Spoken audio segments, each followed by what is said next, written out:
ये शराब ठेकेदारों का एक सम्मेलन यहाँ रखा गया है। इस सम्मेलन में मंच पर बैठे हमारे साथी मनोहर सिंह त्रिपाठी जो हमारे समूह के महासचिव के राजस्थान के उदयपुर संभाग के अध्यक्ष नीरू भाई, महेंद्र सिंह जी, मुकेश जी चौधरी, सरदार गुरमीत सिंह जी, ये महत्वपूर्ण विषय के लिए आपको बुलाया गया है और कुछ छोटी छोटी बातें हैं जो आप समझ जाओगे तो आप इस पूरे मामले को समझ जाओगे, उस पर अपन थोड़ी चर्चा करेंगे। एक तो क्या था, संगठन नहीं होने की वजह से ये जो आज इस स्थिति में आए हैं, ये स्थिति इसलिए आ रही क्योंकि हमारा पहले शराब ठेकेदार का कोई संगठन था नहीं, टुकड़ों में थे। जब 2006 में ये पॉलिसी लागू की गई तो वसुंधरा जी ने ये पॉलिसी लागू करी थी। तो देसी की दुकान अलग होती थी, अंग्रेजी की दुकान अलग होती थी। उनका मेन मकसद क्या था कि राजस्थान में तो राजस्व कमा रहा है शराब से, क्योंकि बड़े बड़े जो ठेकेदार होते थे वो अपने हिसाब से पॉलिसियां बनवाते थे, अधिकारियों से उनकी डायरेक्ट सांठ-गांठ होती थी। और गाँव में तो एक कहावत भी थी कि ठेकेदारों की पैरेलल सरकार चल रही है, एक सरकार ठेकेदारों की मानी जाती थी। इस तरीके का उनका दबदबा था पूरे राजस्थान में। तो वसुंधरा जी ने सोचा कि जो गाँव में बेरोजगार बैठे हैं उनको भी काम मिल जाएगा और उनके घर में भी मुनाफा आ जाएगा और ये जो पैरेलल सरकार ये खत्म हो जाएगी, सरकार का राजस्व बढ़ जाएगा। इस उद्देश्य से इस पॉलिसी को लेके आए थे। तो गांव पंचायत को इकाई बना कि पंचायत वाइज ये दुकानें आवंटित करेंगे। शहरों में भी वार्डों को किया, 2 वार्ड 3 वार्डों को ऐसे करके वार्ड वाइज दुकान बनाई। अंग्रेजी और देसी की अलग अलग दुकान थी। गांव में देसी ज्यादा बिकती थी, शहरों में भी कुछ मोहल्ले थे वहां देसी की दुकानें थी। तो सरकार ने ये छूट दी सिर्फ 25,000 रुपए। आप इस कंपोजिट वाले खेल को समझना, बहुत महत्वपूर्ण खेल है। 25,000 रुपए इस बात के लिए कि अगर कोई देसी की दुकान में अंग्रेजी बेचना चाहे तो वो अपनी दुकान को कंपोजिट करवा सकता है, उसकी राशि लगेगी 25,000। बिके उतनी उठाओ, अगर नहीं बिकती है तो कोई प्लेंटी नहीं थी, कोई गारंटी नहीं थी। धीरे धीरे ये कंपोजिट फीस को बढ़ाते गए और बढ़ाते बढ़ाते इतनी कंपोजिट फीस आ गई कि आपके जैसलमेर में, आपके माउंट आबू में, आपके बांसवाड़ा में इनकी कंपोजिट फीस एक साल की 50 लाख से लेके 85-90 लाख तक है बिशोई जी। ये बढ़ाते गए, बोलने वाला कोई था नहीं। लॉटरी डाली, मैंने सोचा काम धंधा पकड़ना है, कुछ दे आगे दुकान अपने कब्जे में करो। लॉटरी में आ गई तो ठीक है, वरना इधर उधर से खरीद ली। खरीदते खरीदते अब इस दलदल में सारे लोग फंस गए। अब ऐसी स्थिति में आ गए ना तो अपने पास कोई दूसरा काम धंधा है, लंबे समय से यही अपनी लाइन हो गई। अब नए धंधे में जा भी नहीं सकते, अचानक इतनी पूंजी इन्वेस्ट करना हो तो हर आदमी सोच रहा है कि यार मेरा काम निकल जाए। तो वो घाटे में भी था तो चलता गया। अभी जो पिछली साल जो नई पॉलिसी इन्होंने चेंज करी, इसमें क्या किया, इन्होंने एक्साइज को सामने रखा। मैं एक्साइज दिखाई दी, ये दुकानें बढ़ क्यों गई उसके पीछे भी कारण है। सिर्फ एक्साइज पीछे की 95 लाख की दुकान है, 1 करोड़ की दुकान है, 1.5 करोड़ की दुकान है, उन्होंने एक्साइज को टारगेट किया। और सबके दिमाग में ये पॉलिसी किसी ने नहीं पढ़ी, क्यों फरवरी में आ गई, मार्च तक दुकानें चल रही थी। तो पीछे कोरोना के मारे हुए थे, तो किसी को माल उठाना था, कोई जुगाड़ में कोई आने वाली पॉलिसी, तो किसी ने भी पॉलिसी को नहीं पढ़ा। जब एक्साइज को देख के हमने दुकानें उठा ली, जब पता चला कि जितने की एक्साइज है उतने पैसे और लगेंगे।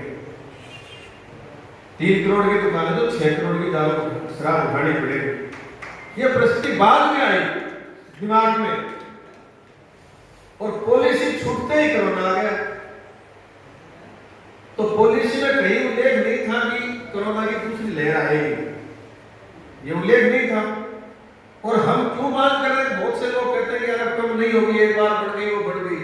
नहीं, आपात स्थिति में भारत का कानून कहता है, संविधान बोलता है कि कोई भी आपात स्थिति हो, कोई भी महामारी आ जाए, अकाल पड़ जाए, बाढ़ आ जाए या कोई और दूसरी कोई ऐसी आपात स्थिति हो जाए, उस आपात स्थिति में जो भी कानून बने हुए हैं किसी भी, चाहे ठेकेदारी प्रथा के लिए चाहे दूसरे व्यापार के लिए, सब में उसको सरकारें उस समय के हिसाब से छूट देती हैं। पहले जब ये कोरोना की जो पहली लहर आई तो सारी जो दुकानें थी राजस्थान की वो घाटे में चली गई, लेकिन लोगों के दिमाग में ये थी कि भाई अगली बार ठीक हो जाएगा मामला, तो अब बड़ी घाटे में नहीं गए थे। जितने भी प्राइवेट बस थी पूरे राजस्थान की वो भी सारी फ्री हो गई थी घरों पे, तो बसों में जाने वाला ही नहीं था कोई। तो सरकार ने उनका एक एक साल का टैक्स माफ किया एक ही झटके में, एक ही दिन यूनियन बना के उन्होंने मांग करी कि स्थिति ये हो गई। बहुत से ऐसे ऑर्गेनाइजेशन थे, अलग अलग यूनिट थी, व्यापारी फेल हो गए तो उनका 75 लाख करोड़ रुपया पूरे भारत में उनका कर्जा है वो माफ हुआ है, बैंकों से लिया था व्यापार करने के लिए। व्यापारी चौपट हो गया तो सरकार ने व्यापार को जिंदा रखने के लिए, व्यापारियों को जिंदा रखने के लिए उनको रियायत दी है। तो हम तो सरकार के कमाऊ पूत हैं, कमाऊ बेटे हैं, हम तो सरकार को कमा के दे रहे हैं। स्थिति हो गई खराब, लोगों की जेब में पैसा नहीं है, दुकान पर 10% भी शराब का उठाव नहीं है, कहीं 10% 20% ये पोजीशन आ गई। ये भी क्यों बिक रही है थोड़ी बहुत, हम 70 रुपए की RML 72 रुपए की RML खरीद के और हम 50 रुपए में दे रहे हैं। देखो व्यापार देखो, 70 में खरीद के 50 में दे रहे हैं। स्थिति क्या हो गई? फिर जो नहीं उठ रही उसकी पेनल्टी दे रहे, उस पर ब्याज दे रहे। तो हमने कोरोना की जो महामारी आई और उसके बाद जो अतिवृष्टि हुई राजस्थान में, जिससे पूरी की पूरी फसलें, हमारे इलाके में आपकी तो क्या स्थिति थी पता नहीं, पूरी फसलें तबाह हो गई। तो ना तो किसानों की जेब में पैसा बचा और ना खेती में जो काम करके फसल कटाई करते हैं उनकी जेब में पैसा बचा, दोनों फेल हो गए। तो अभी मुख्यमंत्री जी ने 5-10 दिन पहले अपना बयान भी दिया, अखबार में भी आया है कि पूरे राजस्थान के पटवारियों को निर्देशित करके, राजस्व विभाग को निर्देशित करके गिरदावरी रिपोर्ट मंगवाई जा रही है। जब खराबाई नहीं हुआ तो आप गिरदावरी रिपोर्ट क्यों मंगवा रहे? इसका मतलब मुख्यमंत्री जी को पता है कि हालात खराब है, इसलिए हमने प्रयास किया मुख्यमंत्री जी से मिलने का, काफी बार हमने प्रयास किया, लेकिन अब वो यहाँ जो बात कर रहे थे कि जोधपुर के नहीं थे हम, तो अब वो कह रहे हैं कि वहां छोटी जोधपुर वालों को है। तो जोधपुर के एक आदमी को हम साथ लेके गए, तब हमें कम से कम सीएम हाउस में घुसने का मौका तो मिला। बालोटिया जी को हम साथ लेके गए, तब कम से कम अंदर तो जाने का मौका मिला। अब अंदर जाने के बाद 2 घंटे तो वहां बैठा के रखा, फिर उन्होंने कहा आपका कि अपन यही जाओ बातचीत कर लेंगे, लेकिन कोई रिजल्ट नहीं है। तो वो क्यों नहीं आ रहा रिजल्ट? क्योंकि जो आबकारी से जुड़े जो अधिकारी है ना, वो गलत फीडिंग कर रहे हैं मुख्यमंत्री जी। वो जो बातें बता रहे हैं वो गलत तरीके से प्रेजेंट कर रहे हैं, इसलिए ये समस्या बनी हुई है। तो आपने आज तक किया कि मुख्यमंत्री जी आ रहे हैं, यहाँ के लोगों को मिलना चाहिए, बहुत अच्छी बात है, मिलना चाहिए, बातें बतानी चाहिए, और बताने के बाद अगर वो सॉल्यूशन करते हैं तो अपने को क्यों आंदोलन करना है? हम तो काम धंधे वाले आदमी, 5-6 महीने बचे, दूसरी पॉलिसी आ रही है फरवरी में, उसकी तैयारी हो रही है, लेकिन फिर भी नहीं सुनते, तो फिर सुनाने के लिए मजबूरी में आदमी को सड़कों पर उतरना पड़ता है। ये पीड़ा पूरे राजस्थान की पीड़ा है। अब देखो, मैं आपको कुछ ऐसी चीजें बताऊंगा। ये पॉलिसी में लिखा हुआ जो प्रस्तावना है इस पॉलिसी की, इसमें लिखा हुआ कि राजस्थान सरकार नशा कम से कम हो इसके लिए प्रेरित करेगी लोगों को। और 1 महीने पहले सरकार ने स्टेटमेंट दिया कि 25 करोड़ रुपए सरकार खर्च करेगी लोग नशा छोड़े। इसके लिए कितना खर्च करेगी? 25 करोड़ नशा छोड़ने के लिए। इतने ही अपने संत महात्मा लगे हुए हैं, अपने महापुरुष लगे हुए हैं, ऊपर से कोरोना आ गई, आर्थिक मंदी आ गई, तो ये मानो लगभग लोगों ने शराब छोड़ ही दी, समझ गए ना। और सरकार भी चाह रही है कि क्या छोड़े, शराब छोड़े, उसकी प्रस्तावना भी पूरी हो रही है। जब शराब छोड़ दी तो शराब फिर सरकार पीछे क्यों पड़ेगी, आप जबरदस्ती शराब उठाओ, जितनी बिक्री है हम उठा रहे हैं। मैं कल इनकी महेंद्र जी की दुकान देख के आया था, 1 करोड़ की शराब तो मौके पर पड़ी, और इस महीने की गारंटी बाकी है। आप समझो 1 करोड़ कल देख के आए, आप भी देख सकते हो, कहां पिलाएंगे ऐसा, अधिकारियों को भी पता है इस बात का। तो हो क्या रहा है, हमारा संगठन नहीं होने की वजह से हमारे को नुकसान हो रहा है। अब देखो इस पॉलिसी में क्या लिखा हुआ, दूसरी लाइन,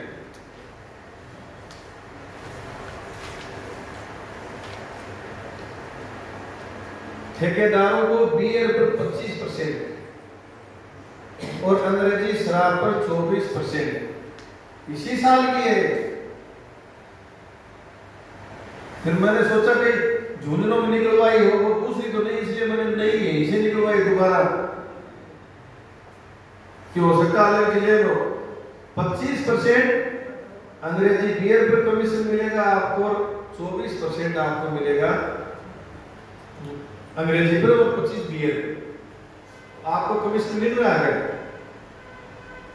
25% मिल रहा है।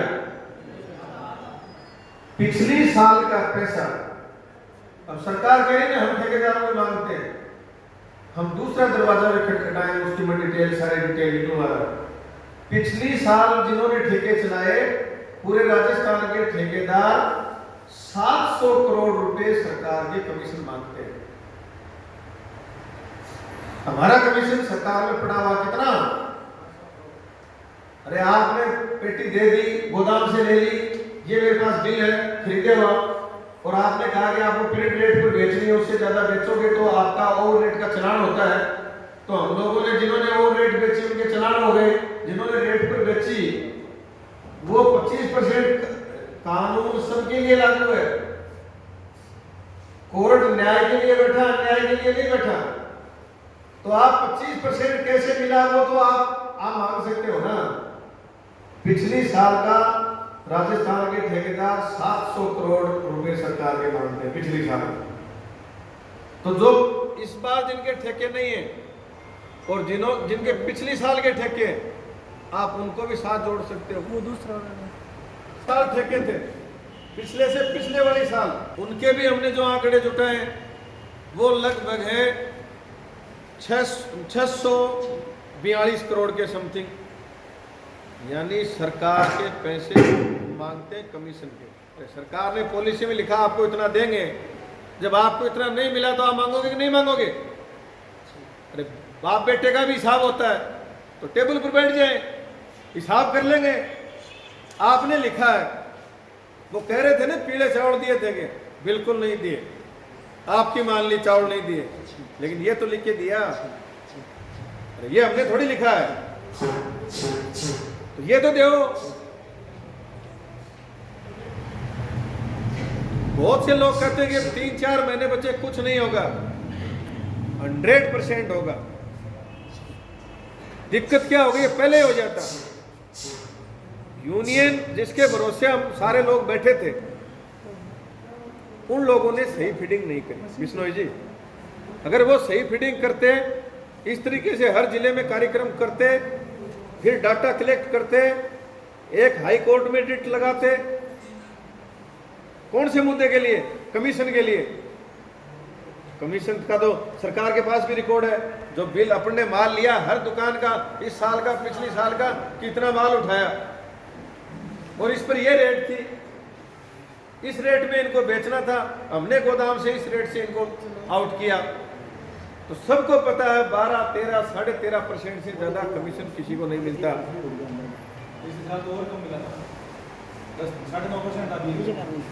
तो सरकार के पैसे कौन मांगता? हम मांगते हैं। और ये रियायत क्यों मांग रहे हैं हम? ये नहीं कि हमने बोलियां ऊपर चढ़ा दी इसलिए मांग रहे हैं। महामारी आ गई, महामारी से सरकार ने सबको रियायत दी है। जितने भी विभाग हैं सबको रियायत दी है। हमारे उठाव नहीं हो रहा शराब का, इसलिए हम इस साल गारंटी की बाध्यता खत्म करवाना चाह रहे हैं। जितनी शराब बिकेगी उतनी उठाएंगे, नहीं बिकेगी वो कोरोना महामारी के नाम। इससे आगे वाली बात, बहुत से लोग कह रहे हैं कि वसूली हो जाएगी, जमीन नीलाम हो जाएगी, जेल जाओगे। बता देना चाहता हूं, जब हमने लड़ाई शुरू करी तो 30 तारीख, जो इससे पहले वाला 30 सितंबर जो गया, 30 सितंबर को क्लोजिंग था।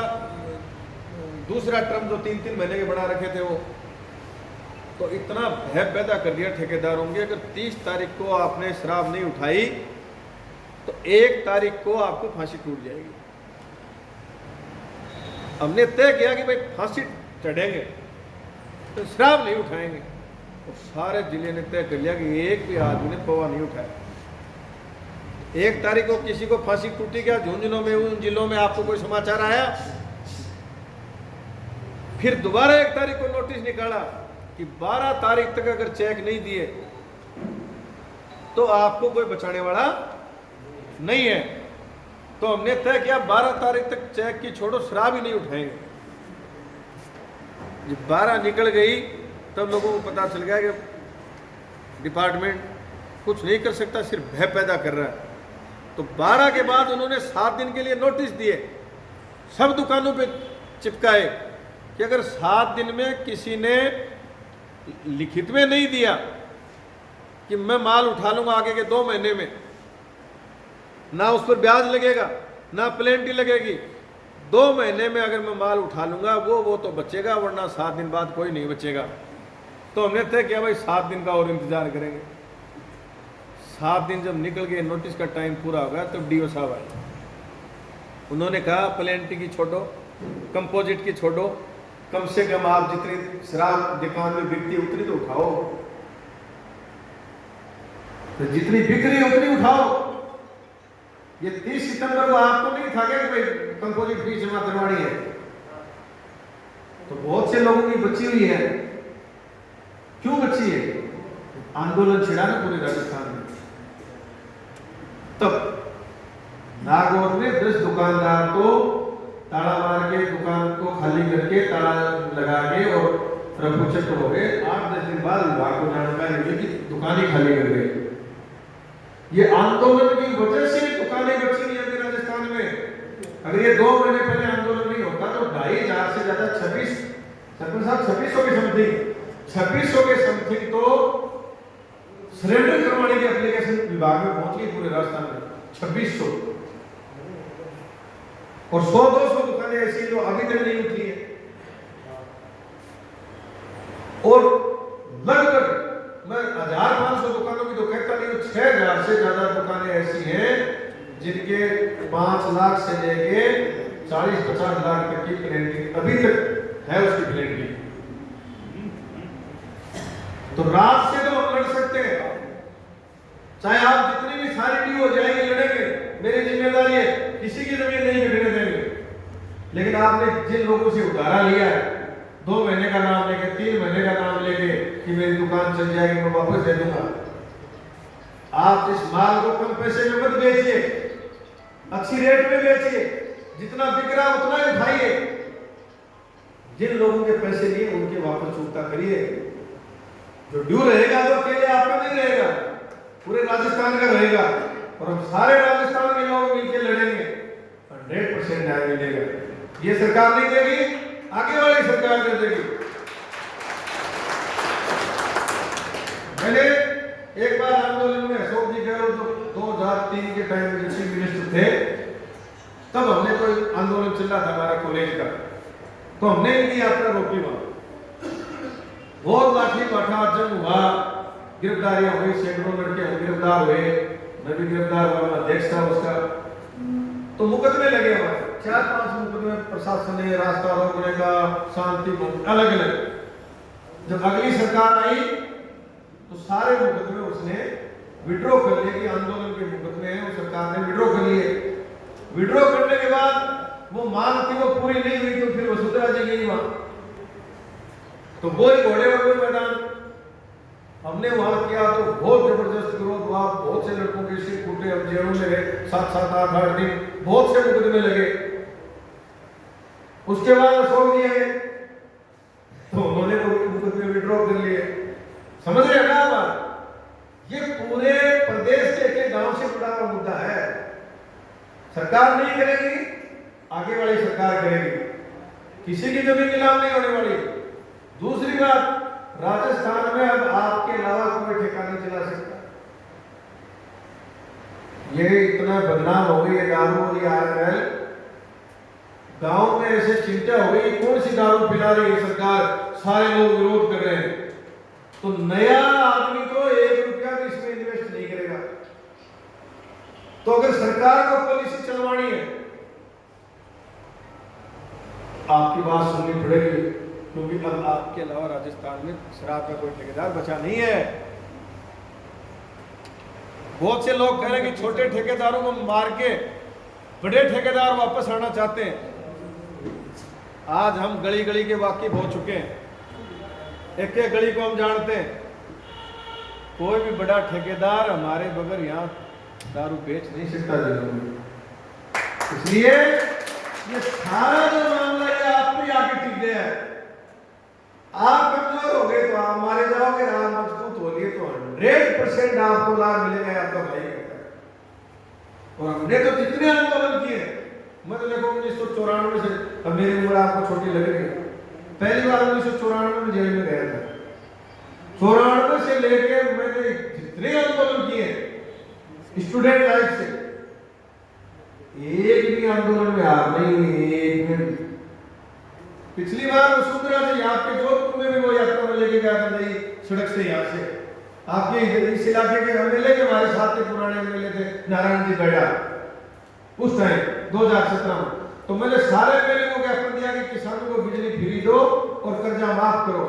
तो सारे एमएलए ने कहा बिजली फ्री नहीं हो गया, आप फालतू में समय खराब कर रहे हो। फिर मैं वसुंधरा जी के पास में गया तो वसुंधरा जी ने कहा तू तो पागल आदमी है, तेरा कुछ नहीं होना, यहाँ से दफा हो जाए, बिजली फ्री, बिजली है कहाँ राजस्थान में आपको फ्री मिलेगी? ये किसने कहा? वसुंधरा जी ने।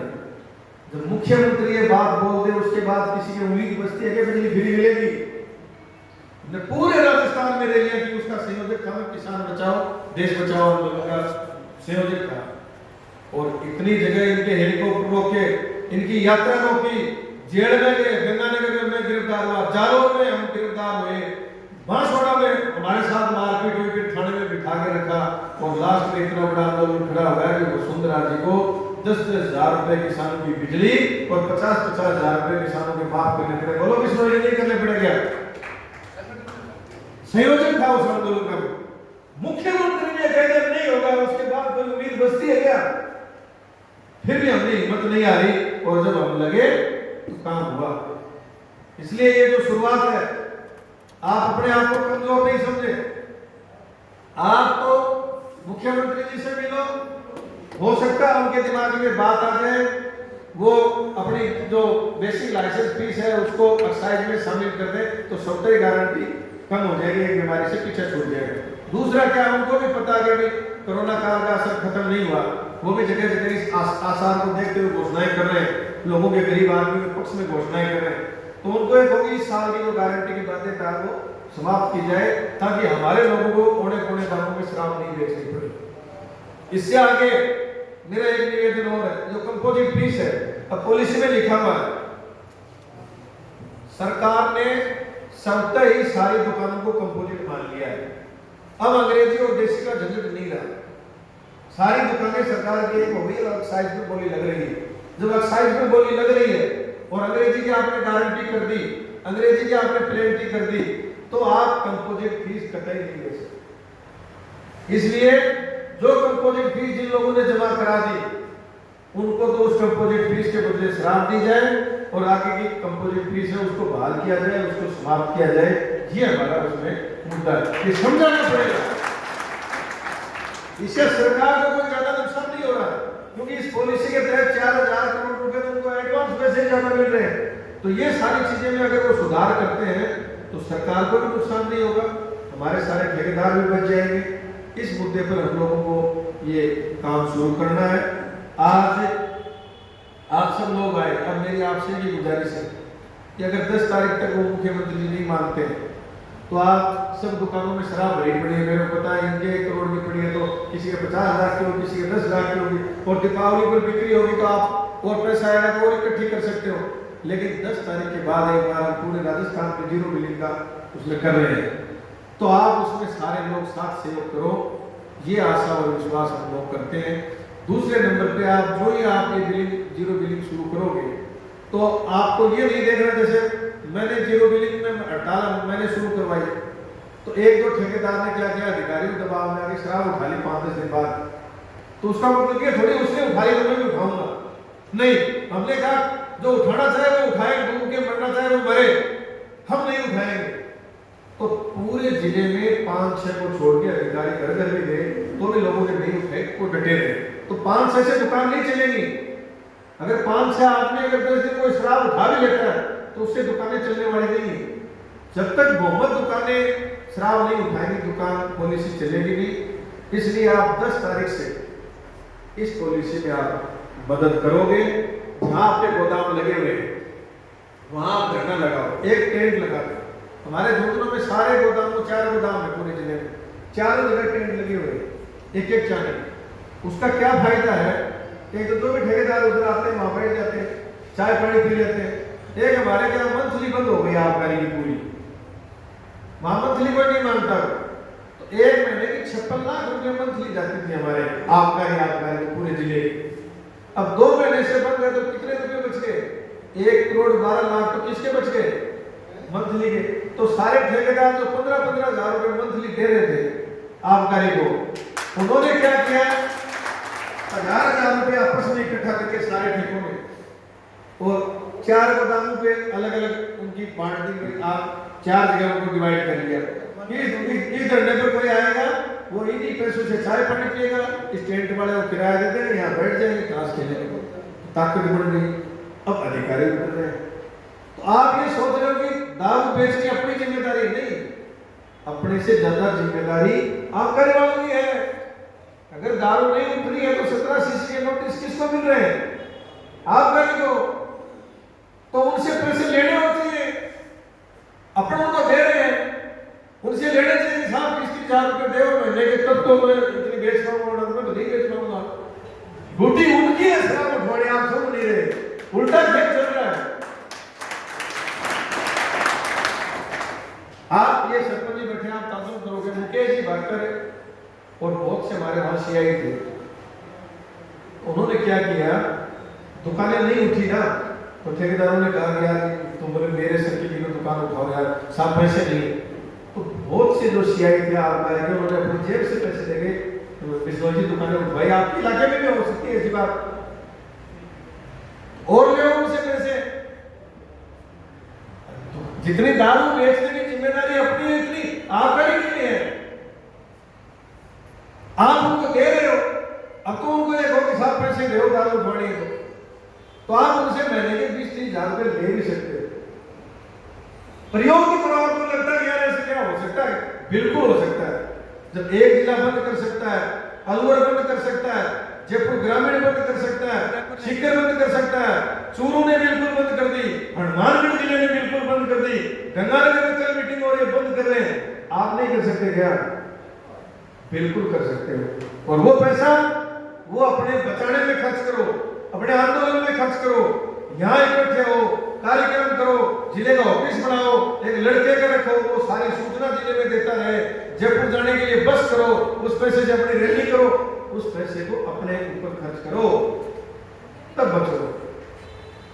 आज मैं तो आपसे इतना ही कहना चाह रहा हूं, ये जो अपनी 9 मांगे वो ज्ञापन में सबको सोशल मीडिया पे डाल रखी है।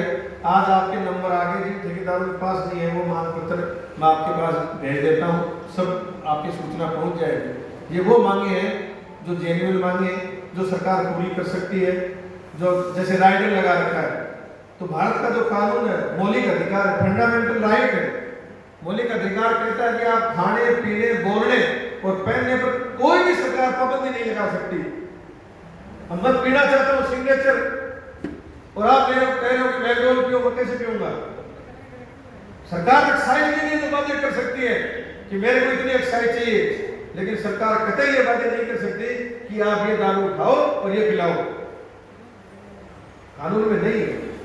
हमारे जो पैरोकार थे जिन्होंने कोर्ट में मुकदमा लेके गए, उन्होंने कभी ये नहीं कहा कि वायलेंस ऑफ फंडामेंटल राइट्स, लोगों के मौलिक अधिकारों का हनन हो रहा है, लोग दूसरी शराब पीना चाहते हैं, सरकार दूसरी शराब पिलाना चाहती है। अगर ये लगाया होता तो एक ही दिन में स्टे होती और राइट समाप्त हो जाता। इसलिए मैं आपसे कहना चाहता हूं कि हम कानूनी लड़ाई लड़ेंगे, वो भी बहुत सोच समझ के समझदार वकील के मार्फत इस तरीके से लड़ेंगे जिसमें किसी भी ठेकेदार को कतई नुकसान नहीं होगा। एक एक ठेकेदार को उसका हित है उसका ध्यान में रखा जाएगा। आपसे मेरी एक ही गुजारिश है कि आज एक तो जोधपुर जिले का आप अध्यक्ष बनाओगे यही, दूसरा जोधपुर जिला हेडक्वार्टर पड़ता है, इसलिए जो संभाग अध्यक्ष बनाना वो भी अपने जोधपुर से बनाएंगे। जो संभाग अध्यक्ष की जिम्मेदारी है वो इन 7-8 जिलों में घूमेगा, 10 तारीख से पहले उन जिलों के अध्यक्ष बनाएगा, कार्यकारिणी करेगा, उसमें सम्मेलन करवाएगा। किसी की जरूरत पड़े, हमारे से किसी को जरूरत पड़े तो हम आ जाएंगे, हमारे को बुला लेना, या दूसरे कोई साथी की जरूरत पड़े जैसे भाटी जी इनको बुला लेना और भेज देंगे राज्य कमेटी से। आप जिसको भी कहोगे आप भेजेंगे। आप इस इलाके में, ये जो मारवाड़ का इलाका जो जोधपुर संभाग है, आप इस इलाके में एक मजबूत संगठन का निर्माण करो। 100% आपको लाभ होगा और नुकसान हो जाए मेरे को बता देना। किसी को कम रेट में शराब बेचने की जरूरत नहीं है, किसी को दबाव में आके शराब उठाने की जरूरत नहीं है, किसी को कंपोजिट फीस देने की जरूरत नहीं है, किसी को चेक देने की जरूरत नहीं है, किसी को बॉन्ड साइन करने की जरूरत नहीं है। इस साल की तो जिम्मेदारी मेरी, आगे आप पॉलिसी को पढ़ के साइन करना, वरना आगे सरकार ऐसी कमी नहीं छोड़ेगी, आपके पूरे हाथ काटेगी। इसलिए आगे तो सोच समझ के काम करना। इस बार कोई दिक्कत आ जाए तो आपका भाई सबसे पहले आपके लिए कुर्बानी देगा। यही आशा और विश्वास के साथ मेरी बात खत्म करता हूँ। आप सब लोग आए, आपने अच्छा कार्यक्रम करवाया। आपसे उम्मीद करूंगा कि आपस में टांग खिंचाई छोड़ के एक थोड़े दिन का बिजनेस है, एक दूसरे को कोऑपरेट करें, संगठन को मजबूत बनाएं। और सारे लोग आज ही तय करेंगे मुख्यमंत्री जी से कब आपको मिलना है। सारे जोधपुर के लोग मुख्यमंत्री जी से मिले, वो ज्ञापन हम आपको दे देते हैं, वो ज्ञापन दें, वो अधिकारियों से पढ़ेंगे। हमारी अगर वार्ता होगी सरकार के अधिकारियों के साथ, हम उनको एक चीज समझाएंगे। समझाने के बाद अगर कोई सोल्यूशन नहीं बैठता है तो 20 तारीख को पूरे राजस्थान के ठेकेदार मुख्यमंत्री जी का दरवाजा खटखटाएंगे।